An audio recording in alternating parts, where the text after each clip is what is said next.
I did some interesting research, by the way, Carol, about how do you disappear in Hmm. this day and age of Google and closed circuit TV cameras and facial recognition. Hmm. Is it possible to disappear? And the old way of doing it was you would go and you disappear into the anonymity of a big city. Hmm. It doesn't work anymore. There are too many cameras everywhere.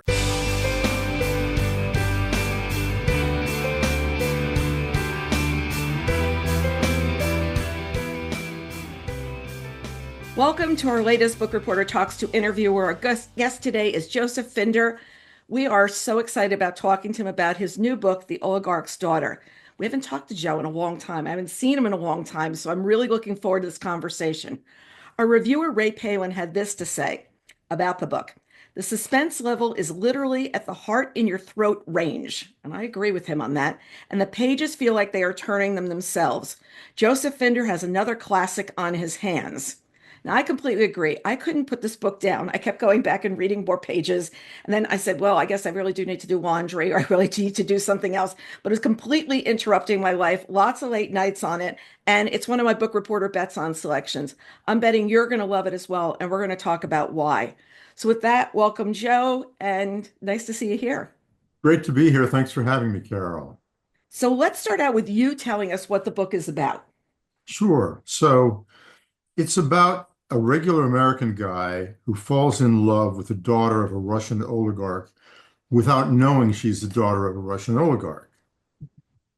Then the FBI and American intelligence takes an interest because they want him to inform on his now father-in-law.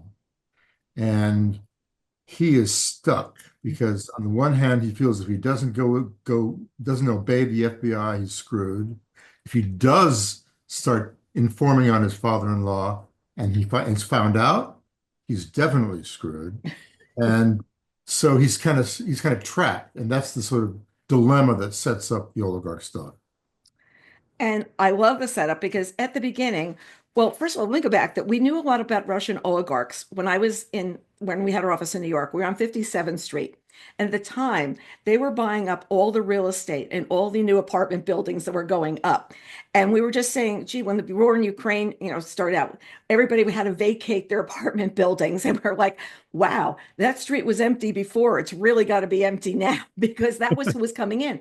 And then they say there are no lights on in the buildings at night. And they're like, no, they come in for like shopping at Christmas. That's it. That's the only time they're here in the country. So that was my take on him. So, but I love the setup in the book where we meet Grant and he's living this very quiet life. So we first meet this character and it's in one of your books. I always know that this was life way too quiet. He's looking over his shoulder, but what's he looking for? And I can tell that something's not going to go well with him. So you've got him in this quiet town and he's boat building. So let's set up who Grant is about this point. So Grant is a guy who kind of keeps to himself. He's building boats. He does all of his work for cash only. Um, and he's got a girlfriend who he's kind of withholding with, named Sarah.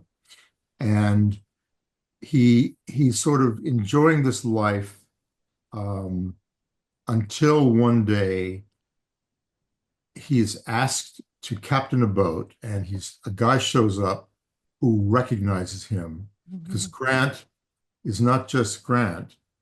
Grant is also Paul Brightman, Mhm. the hero of our book, who has gone to ground, who has disappeared. I did some interesting research, by the way, Carol, about how do you disappear in Mhm. this day and age of Google and closed circuit TV cameras and facial recognition. Mhm. Is it possible to disappear? And the old way of doing it was you would go and you disappear into the anonymity of a big city. Mhm. It doesn't work anymore. There are too many cameras everywhere. You basically got to go to a small town where they don't have cameras still, and you've got to deal only in cash because you don't want the IRS to track you down. And interestingly, you do not want to try to fake your own death, which Mhm. is a standby in a lot of thrillers. Because my experts told me that if you do that, you will have the police on your butt, not giving up until they track you down. So you can't say you're dead or they're really after you. Right. You're So what dead. you do is you said you walk out the door and just disappear. Well, you send him into the woods where he has amazing survival skills. I mean, I wouldn't last 3 seconds. My bet my flashlight would be dead. I mean, I'd definitely be really, really stuck. But he's out there and he's got these great skills of going through the woods, and we're learning all these things of how he's sort of getting himself along, including though he's trying to follow the moon and there's clouds. And he's like, oh, now what do I do? So we're in Right. the same boat with him because I was like, I never thought about the moon and tracking the moon. So tell us about how you learned these tracking techniques to get him off the grid. Like he really moved there. Yeah. So first of all, Grant, aka Paul, has learned these tricks and techniques from his father, with whom he has a really difficult, strained relationship. His father was a Vietnam War vet and sort of a survivalist, Mhm. was taught Grant, Paul didn't want to learn this. He's taught his son, but Paul, after all these years, is kind of rusty at it, Hmm. you know? So he's packed his go bag, Right. got all kinds of things in it, but he didn't have a chance to check over everything before he took off. Right. Uh, so and so what I did was I found a couple of wilderness guides in New Hampshire, Hmm. Barrington, New Hampshire, and I told them what I was doing, and they took me into the woods of New Hampshire, the White Mountains, on a bitterly cold January day, Oh. and sort of taught me how you do these things, including how you make a fire, which I used to think you had to do by rubbing two sticks together, which never works, right? Right. Doesn't. So, so no, no, no. He says he would bring a flint and a knife, and you scrape the knife edge against the flint, and it generates a spark. It's very cool. It actually works. Hmm. So I did that, and I lit a bunch of birch bark shavings that I sort of gathered myself. Hmm. Because of the oil in birch bark, it catches fire right away. So you have a fire immediately. Hmm. Yeah. So there you were So, on your learning, the learn curve of going out there and right. then saying, glad I'm going home tonight. Yeah, exactly. Exactly. Exactly. My fingers were frostbitten. Well, I do love that he does give his girlfriend, Sarah, the burner phone. But I have to admit that as the book went on, I felt a little sorry for her because she's got to wonder who was that guy? Like I was having this great relationship with this guy. Where did he go after he gave me the burner phone? Because at one point he says, I think she's gone now, you know? Right. Right. Yeah, she doesn't know who he really is. And one of the problems in their relationship is that he is unable to tell her Hmm. his story because if the word gets out, he will be caught. People talk. Hmm. So he's basically very withholding with her. Hmm. He doesn't talk about his past. And that bothers her. I mean, you realize in a relationship like that, it makes a difference if one of the partners is completely, you know, uh, withholding, Hmm. unwilling to talk. Hmm. And that causes a problem in their relationship. Yeah. But he's also been this star at a hedge fund company Yeah. before he went underground. He was the star and he was out there making deals and he got lucky a couple of times because let's face it, it's a lot of luck. Right. It's a lot of luck that happens as well. And then he meets this woman, Tatiana, and she's a photographer. She's living in this really rundown apartment. So tell us about her because he's just falling in love with this girl who's beautiful, absolutely beautiful, but Right. she's got this kind of life that he's trying to figure out, like, why are you living? Like, what, why like this? Yeah. Yeah. And how do you support yourself, Tatiana? So she's a photographer and he's trying to figure out how she supports herself. And she's living in this kind of crappy apartment. Hmm. And um, he can't quite figure her out because she's got nice clothing, which is expensive. Hmm. She doesn't make any money. And he begins to sort of piece things together. And his friends are afraid that she is a gold digger, Right, right, right. right? So then when the truth comes out that her father is this billionaire Russian oligarch and the tables are turned, and to the father-in-law, the Arkady, the oligarch, Paul is a pauper. He may as well be. The money he makes is nothing compared to the money that Arkady has. I I love when they go to the house for the first time and he goes up and he realizes, wait, this isn't just a house on the Upper East Side. This is two that have been put together. This is huge. I go inside, I'm seeing all these relics, all these beautiful pieces, and he's sort of looking at this girl like, who are you? Like, why are you living in that dumpy apartment and why am I living there with you? Like, why? Right. Yeah. Yeah, yeah. And she has to basically tell him that she does not want to, she wants to live her life as a photographer in the Hmm. creative endeavors. She does not want to be known as a daughter of this very, very rich guy who's given her all kinds of advantages. Hmm. But the father does help her out, her career out. Hmm. She has a gallery show, and then Paul figures out the father owns the gallery. I love that part. I love that part when the brother gives it away and you're like, wait, Right. what? You know? And who are all these people that came to this gallery? And yeah, it was Right. really, yeah. I don't know. That's kind of interesting. They buy you a gallery so that you can have your hobby of doing something and probably sell nothing, you know? Right. But while he's at the house, her father shows him the Fabergé egg. And he talks about this, and you do a great job. I'm not going to describe the whole thing because I want readers to explore it, but it's wonderful. He's talking about this, and it's all about these status things that imply wealth. And it's the Fabergé, but it's not just this, it's about all these things that you have to have if you're wealthy. And you have to have one better than somebody else. Right. And I love the pieces of that you put in the book because he's walking around going, I have this, I have this, I have this. And he's like, what? You know? Right. The father is very rich and he's obsessed with showing it off Hmm. to other oligarchs. He Hmm. wants other oligarchs to know how rich he is and how successful he is. Hmm. And So he's got to have the biggest yacht, for instance, or the best private jet. yes. And it's not enough to have a townhouse in Manhattan. He's got to have two townhouses put together. Yes. I had a friend years ago, By and the I way, said, this is based in reality. oh, it There is true. Yeah, there really are oligarchs who have two townhouses put together in Manhattan. Yeah. And there also are just people who the plane is not. I mean, one of my friends said he bought a plane, and I said, oh, that's great. She says, yeah, until he found out the other guy had a bigger plane.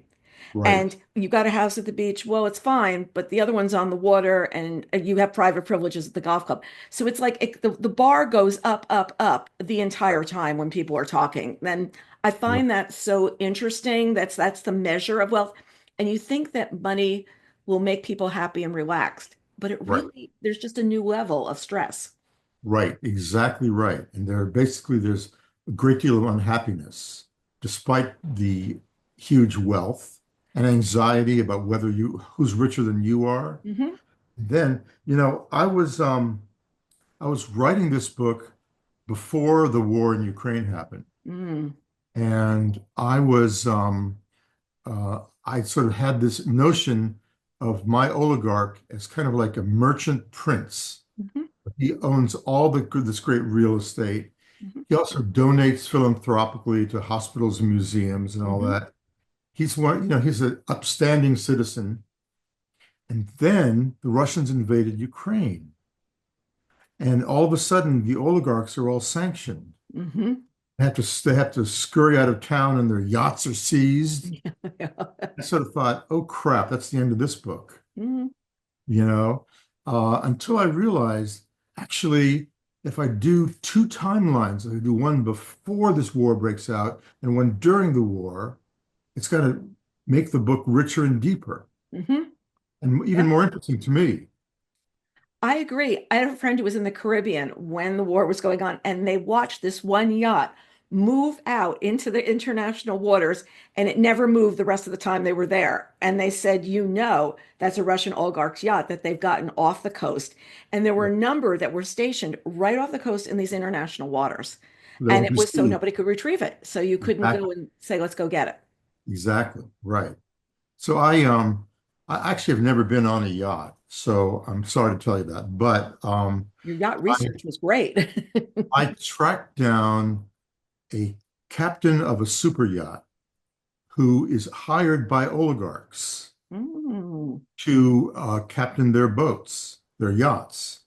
And he was one of these great sources. He told me all kinds of stories, wouldn't name names, but he sort of told me about his oligarchs and their passengers and their tanks full of lobsters, and some of them have submarines inside their boats so that the oligarch can take his friends out and show them the bottom of the sea.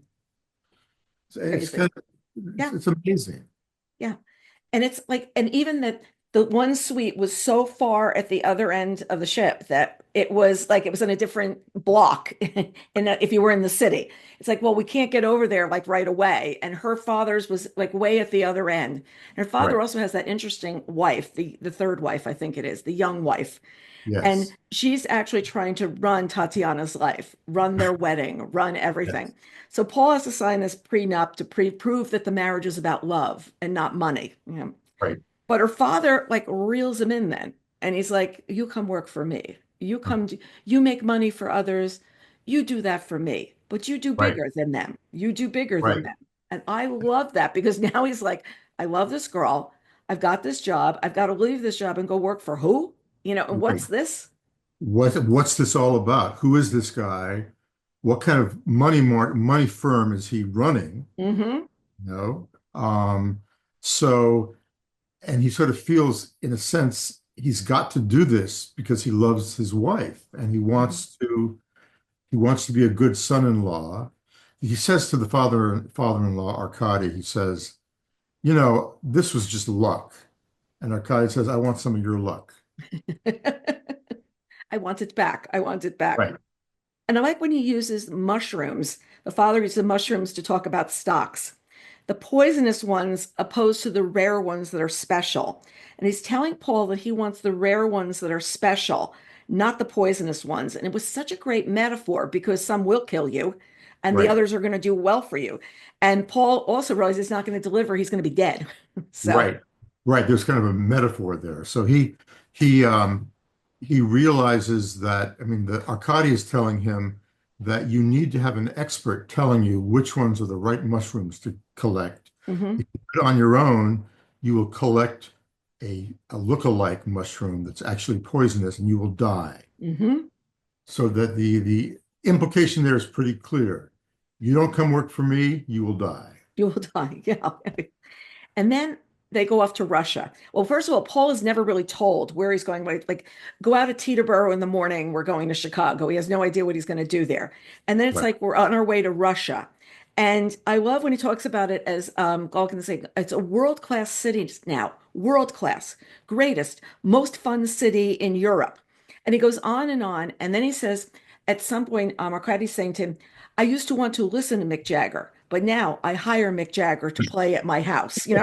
And it all reflects on like the old Russia where he was poor, now Yeah. he's rich, and he's got this American on this trip that he's going to make sure understands what has happened to him. And I just, love that. So let's talk about this show off thing about what you're going to see in Russia. Yeah, so I talked to a number of Muscovites about Moscow today, and a lot of them said this is now a world-class city. There are great restaurants. The food scene there is better than in Florence or whatever they said. That's that sort of thing. Um, but uh, but Moscow in the old days, that's when Arkady grew up, Hmm. and there wasn't any food, and Hmm. people would go to events and they'd steal fruit and meat from the buffets. Hmm. And Arkady was raised in a room with his entire family. Hmm. And he just his Tatiana tells Paul that this is one of the reasons my father enjoys his wealth so much and shows it off is because he was raised so poor. Hmm. Yeah. And he's got to tell everybody, I've made it. This is what's Right. happened. And this is what Russia can give you as well, because he's very nationalistic at the same time. Right. Proud Yeah, of Father M.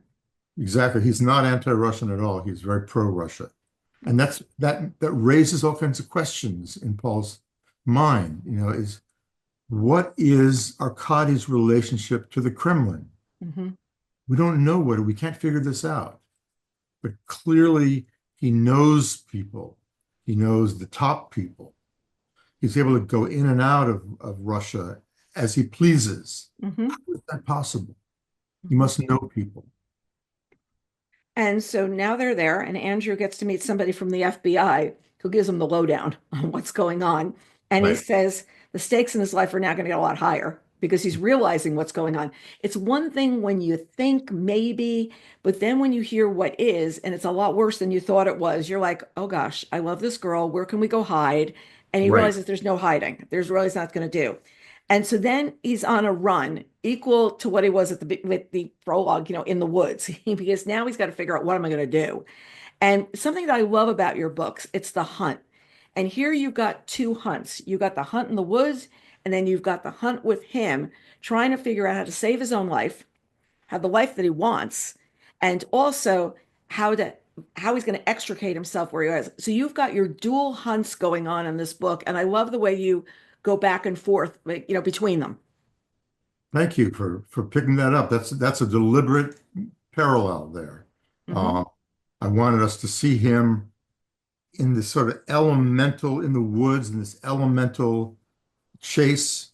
Hmm. And then I wanted to see him trying to figure out what's really going on with his father-in-law and how to survive, Yeah. Yeah. because it's not clear that he will. Yep. Yeah. And he's not sure what's going to go on. You've got a great line. It's the puppet thinks he is if he loves the strings, but who pulls them makes things complicated. And part of the drama here is who's pulling the strings in Right. each situation, what's going on. Did you plot this whole book out in advance, or did you start and then, like, did you write the woods parts first, or did you go back and forth? I tried to go back and forth, and then I realized I was sort of losing the Hmm. focus of each scene in each sequence. So I decided to write the wood stuff first and bring it up to present day, and then cut back to the 6 years ago scene. Hmm.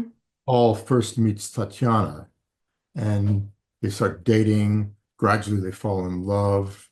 He gets to know the family. He's really attracted to her family because he comes from a very small and cold family where Hmm. his father's kind of half crazy. His mother died when he was young. Um, and Tatiana has this big, boisterous, there's a great Yiddish word, Hamish. Hmm. Hamish family. It's very homely, Hmm. homelike. Um, and um, he's attracted to that as well as being attracted to Tatiana. Hmm. I love that there's the chase, and it shows that one whole part was done because a lot of times people go back and forth, but the back and forth is not consistent. There's a jump, there's a leap because you feel like they were in the other story and then came back. And Right. sometimes you just have to stay in where you are. You have to stay in the mud, and then you Yeah. can go to the riches on top of the water. But if Right. going back to the mud is really hard when you've written the really rich part. Making Yeah. sense?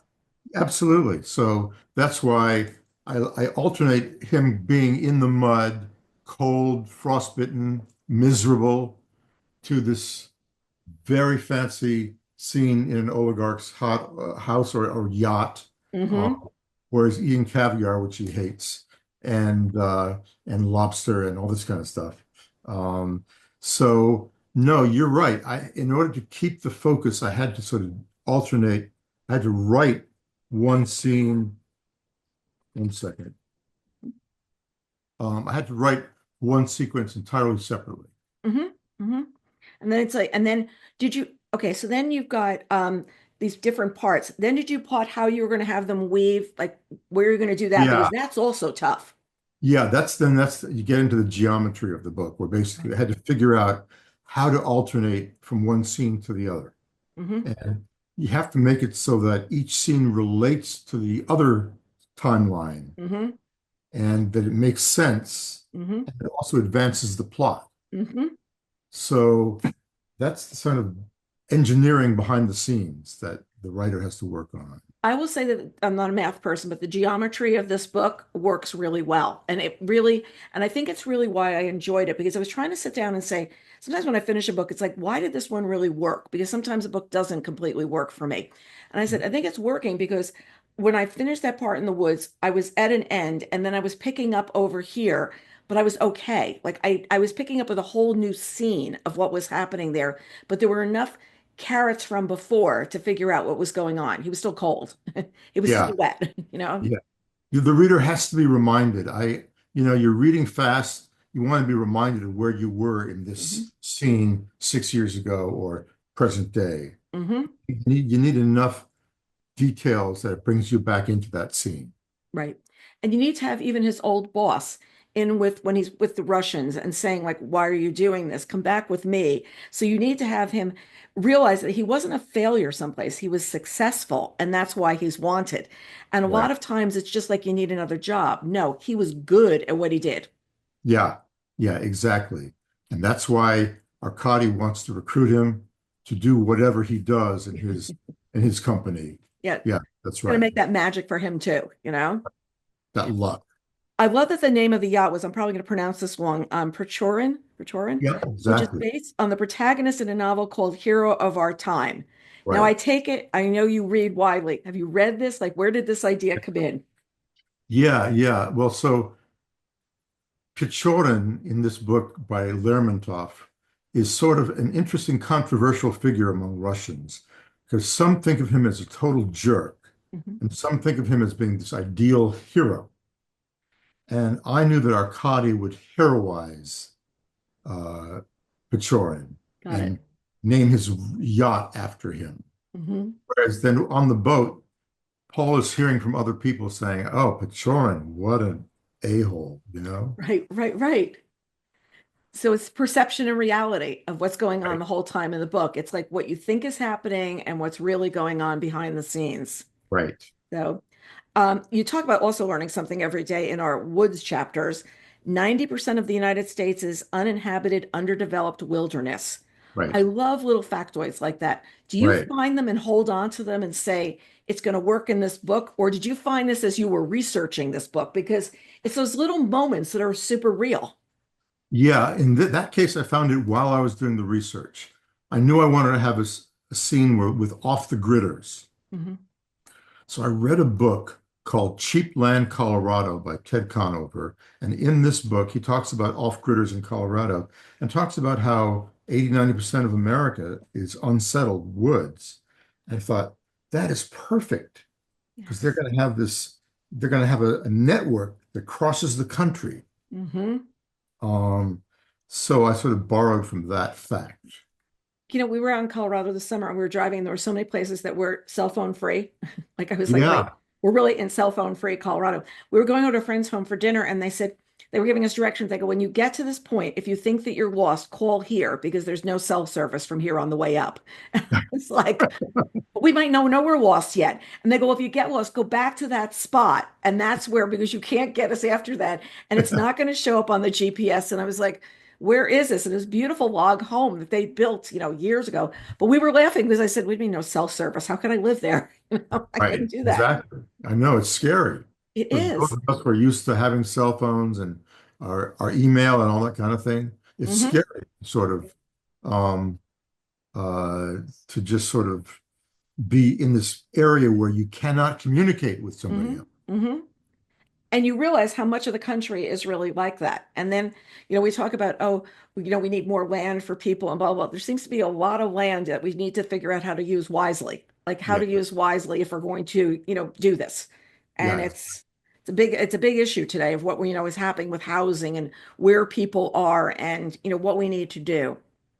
Your books are always about money and power. And who do you trust that's really at the heart of this? Like who are we gonna, da da da. Do you always know what's gonna happen when you start writing? Do you always see like where you're headed, or do you take some detours along the way? So I know where I'm going to end. Mm, Don't know necessarily how I'm going to get there. okay. So I will outline the first maybe 20% of the book. I used to outline a lot more until I realized that takes away the spontaneity of Hmm. the writing. Because while you're writing, things will happen in your subconscious that sort of, a lot of these connections between the old Paul and new Paul happen in my subconscious while I'm writing. Hmm. Right. So I will outline the first, let's say 20%, and then I sort of let myself go and start writing the rest of the way, knowing there's an endpoint that I have to get to. Hmm. So like, yeah, so what we do this. Now the sections of the book have these names like Everyone Dies, Misfit Toys, Trail Angels. Did you come up with those later, or as you were writing, you go, oh, this section, this could be really good? Because I found that I was going back to look at them when I finished the book to see how they inform the story. And I love because there's like Easter eggs hidden there in a lot of ways. If you see Trail Angels, Misfit Toys, you know. Right. No, so I'll be writing a scene and a phrase will jump out at me while I'm writing it. And I'll just sort of think, no, that's a good part title. That sort of points to what this is all about. Hmm. So Trail Angels came to me, and everyone dies, the line of dialogue. It's terrifying. Yeah. It's like, who's going to die? Everyone in this chapter? Here we go. You know? Was this always the title? Excuse me. Um, well, this book started, believe it or not with an oligarch, but with Grant disappearing into a small town. Hmm. I sort of thought, so how does he disappear? That's number one. And number two, why is he running? What's he running from? And I began to piece together a backstory. And I sort of thought, what if he's on the run from a Russian oligarch? That just sort of came to me. Why would that be? So I began to sort of build it up that way. So as soon as I had the oligarch and Tatiana in there, I knew I had to call it the oligarch's daughter. Yeah. It's perfect. It's perfect. And it's, with what we know about Russia now, too, and what we know about what oligarchs are like that we didn't know before. I mean, as soon as everything got frozen, and all of a sudden, these people that you just heard about, but you realized how powerful they were. You knew of them Right. as like collecting things, but then you realized this was the power, or this is where the power was being pushed out of the country or moved to other places and taking Yeah. signs. So it's like this name that now everybody knows. It's like, poof, there you go. Oligarch's daughter. God, I know exactly who she is, you know? And it's funny that people know the word oligarch now, Yes. which they when we were talking about putting the book out, my concern was that nobody knew what that word meant. And then all of a sudden you hear about Elon Musk and Jeff Bezos and suddenly people know what an oligarch is. Yeah, exactly. That helped the marketing of the book. That what they did is we just had to look at their boats. Okay, who's got a bigger boat? And when you hear Right. about the yachts that these people are doing, you realize it's the one-up game. It's Yeah. how successful is your company, it's how big your yacht is, or how Yep. many homes you own. And Yeah. that's the absolute crazy thing. Like this is one of their 8 homes, and it's 22,000 square feet. And it starts to realize the excess that you heard about in Russia is actually exhibited here. And it's not that old money. Like the Rockefellers had a lot, but it was staid older money. It's not like this. Now it's show. It's all for show. Yeah. Yeah. So I sort of think of today as being, in a sense, a new Gilded Age, Hmm. where in the original Gilded Age that Henry James wrote about, the money bags were these Americans. And these old English families would be sort of looking at these American upstarts with Hmm. kind of distaste. But today, the money bags are really the Russians. Hmm. They're far richer than any American. Well, with the exception of about three or four, Yeah. but generally they're a lot richer. They're billionaires. And you think how the money was made in tech, really. I started this company in 1998. AOL was around what, 3 or 4 years before that? I mean, I remember when they hit 1 million people and they were like really excited that they had 1 million people signed on. And we'd get the discs in the mail. I mean, think about where we were not that long ago. We're Not talking that long 30 ago. years ago. Right. And we're talking about social media really becoming pervasive when the iPhone was at a point where you could take pictures and you could, send messages and stuff. My younger son's about 30, and he says, oh, he is 30, and he says people who are about 28 and younger are difficult to manage. And I said, why? And he says, because they came up with social media in a different way than I did. There is a cutoff line, and there's this really interesting book called The Anxious Generation, and it talks about social media and kids. And it Yeah. was that moment where the iPhone hit a peak, and these kids were in the right age, and the other Right. kids were just that a year or two above it, and it didn't impact their lives in quite the same way. And Interesting. it's really because he says all of a sudden they communicate. in a totally different way. And he goes, I use some of it that you don't use, but they use a lot more of other things. And Sure. it was social media. Like if you were at a party, everyone knew you weren't at the party because you were watching it. That their age, it was a couple of years before that, and it made a big difference.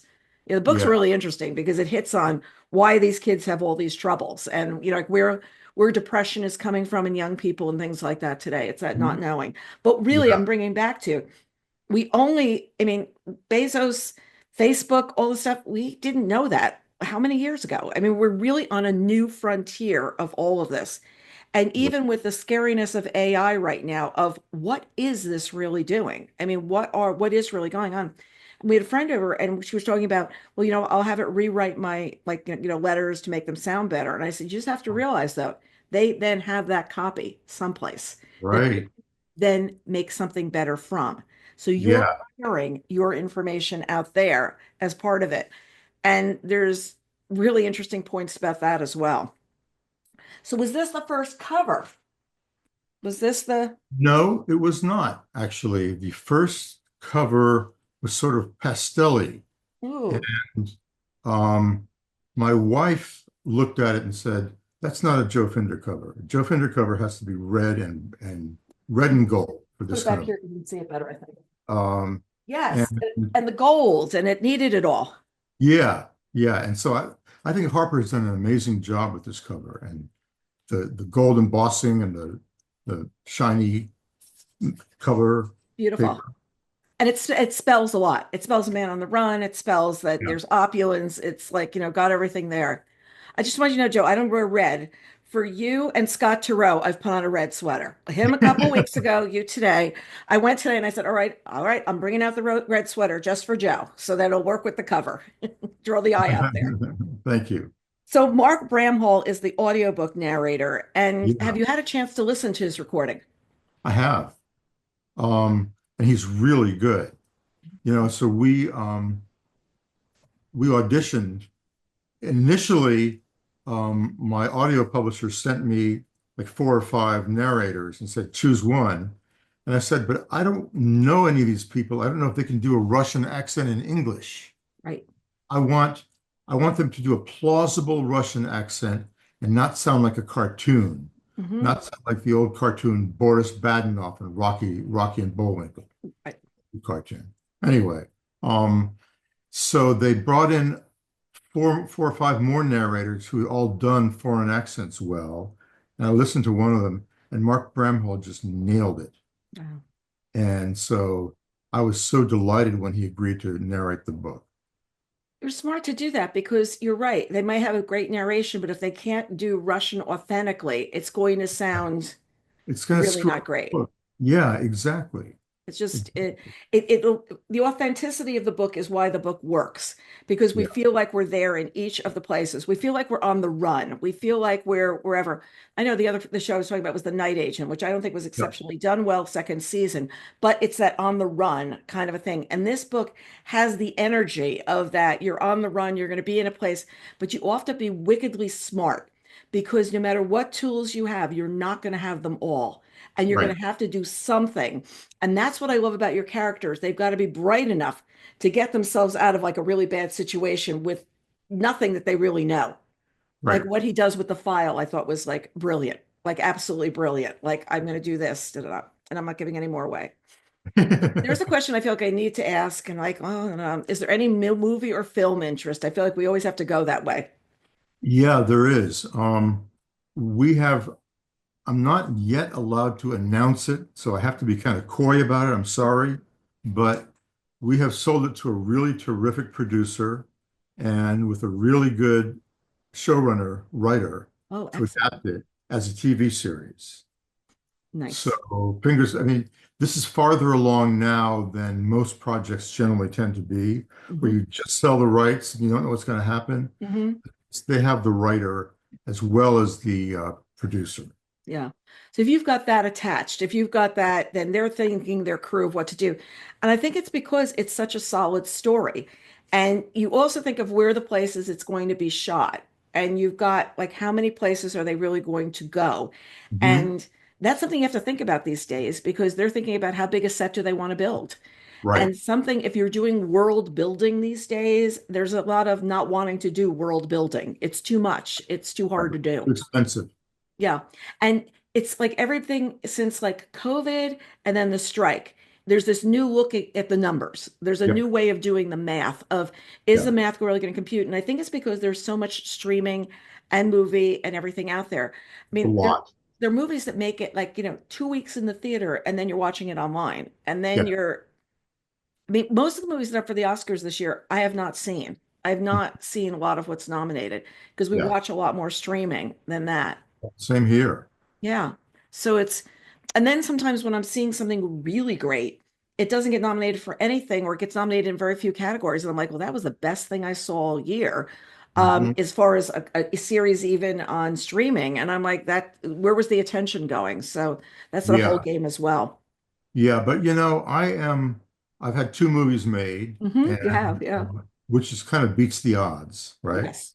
And I sort of think as of movies or TV series as to me, they're billboards for the book. hmm It's a way of bringing in readers who hmm say, I want to know more about this. I want to read that book. Yeah. Yeah. I want to know more details about it. And it's another way to remarket the book when it comes out Right. and talk about the book again and talk about you and your career again. Because if people Right. are interested in that, there's, the natural, he's written a lot of other books, folks. This is not the only one that you could be able to go out and enjoy. Yeah. So speaking of that, what's next for you? You working on something or Yeah.